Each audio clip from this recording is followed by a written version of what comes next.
saya sudah mengingatkan berkali-kali bahwa men-share atau memberitahukan nomor kartu ATM itu berbahaya karena itu bisa jadi menjadi gerbang masuk para penipu untuk membobol rekeningmu. Jadi sekali lagi ya, nomor kartu ATM itu bersifat rahasia. Nah, teman-teman masih banyak yang bingung membedakan nomor kartu ATM sama nomor rekening ya. Nomor kartu ATM adalah nomor yang ada di kartu ATM-mu. Di depan itu kan ada nomor kartu ATM. Sementara kalau nomor rekening adalah nomor yang tertera di buku tabunganmu. Jadi kalau orang mau transfer ke kita, yang diminta adalah nomor rekening, bukan nomor kartu ATM. Nah, ini banyak sekali penipu ya. Mereka meminta nomor kartu ATM dengan berbagai alasan ya. Dengan berbagai alasan ya. Nanti ujung-ujungnya ketika nomor kartu ATM-mu kamu share atau kamu berikan ke penipu ya, kadang minta nomor kartu, kadang minta foto kartu ATM kamu share ke penipu, bisa jadi nanti ujung-ujungnya rekeningmu akan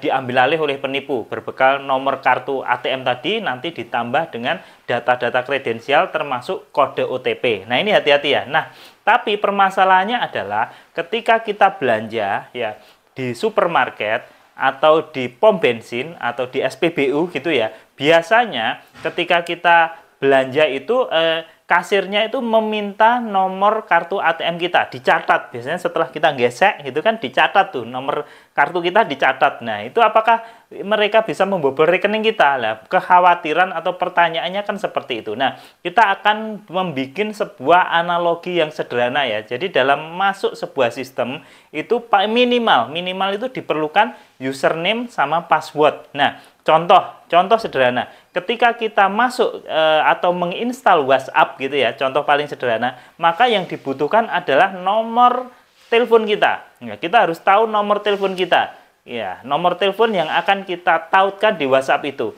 Setelah kita mengetahui atau setelah kita memasukkan nomor telepon ke WhatsApp, kemudian WhatsApp akan mengirimkan kode OTP ya, SMS ke nomor tersebut. Nah, ketika SMS itu kodenya kita masukkan ke instalan WhatsApp itu, maka WhatsApp bisa mengakses ya, bisa masuk kan seperti itu. Nah, sama, jadi di kasus itu ibarat kata nomor telepon itu adalah username-nya ya.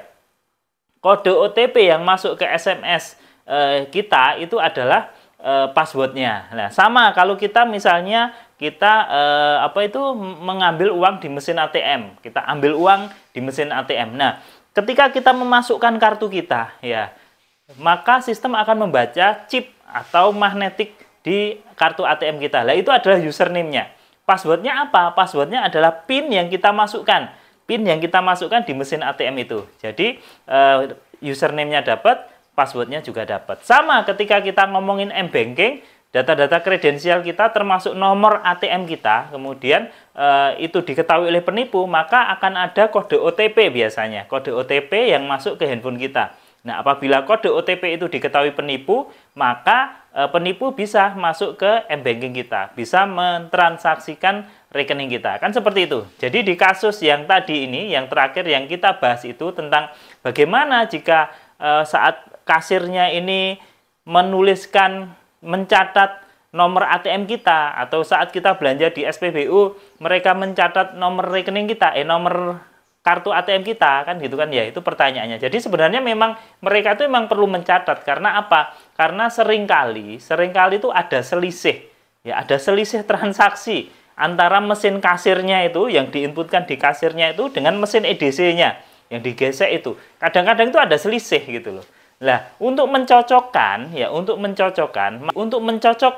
dibutuhkan nomor kartu ATM itu. Nah, nomor kartu ATM itu untuk mencocokkan antara mesin kasir dengan mesin EDC-nya apabila terjadi selisih. Jadi mereka memang butuh untuk mencatat itu apabila terjadi selisih di kemudian hari. Nah, kemudian apakah dengan mereka mencatat nomor itu, maka mereka bisa mengakses M-Banking kita, mereka bisa mengakses rekening kita? Ya tentu tidak bisa ya. Seperti analogi yang di awal tadi, ketika kita mau masuk ke suatu sistem, minimal kita harus punya username sama password, kan gitu kan ya. Ibarat kata nomor kartu ATM itu adalah username-nya, tetapi kendali passwordnya di kita. Passwordnya apa aja? Bisa PIN misalnya. PIN itu ya ketika kita transaksi EDC-nya lewat kasir atau SPBU, ya usahakan PIN-nya tidak diketahui dengan ditutup misalnya waktu memasukkan PIN. Sehingga meskipun mereka tahu nomor seri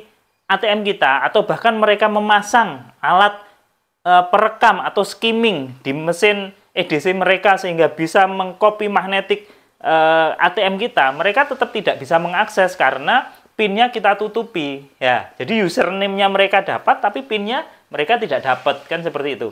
Atau mereka pengen bobol online pun ya, seandainya ada pikiran jahat untuk membobol secara online pun berbekal nomor kartu ATM tok, mereka juga membutuhkan yang namanya kode OTP, kode yang masuk ke handphone kita ya, kode yang masuk ke handphone kita. Nah, ketika kode OTP itu tidak kita sebarluaskan, tidak kita beritahu ke siapapun, ya harusnya aman-aman saja ya, harusnya aman-aman saja. Nah, itu ya.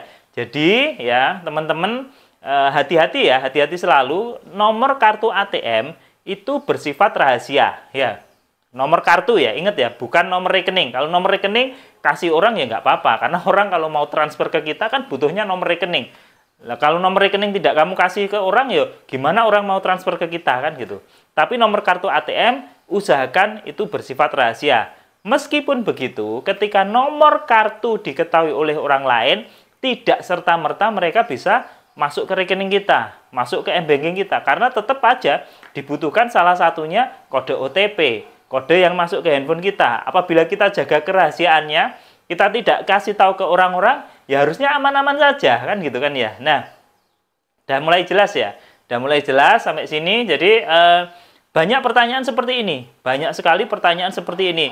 Nah ini tapi kasirnya mencatat nomorku. Nah ini tapi di SPBU waktu digesek habis itu dicatat. Banyak pertanyaan seperti itu ya.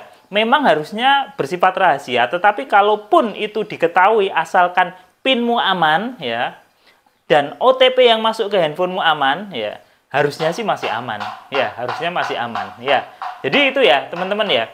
Jadi itu nggak usah khawatir berlebihan ya, tapi tetap harus waspada ya. Ya ingat ya, jangan khawatir berlebihan, tetapi tetap harus waspada ya.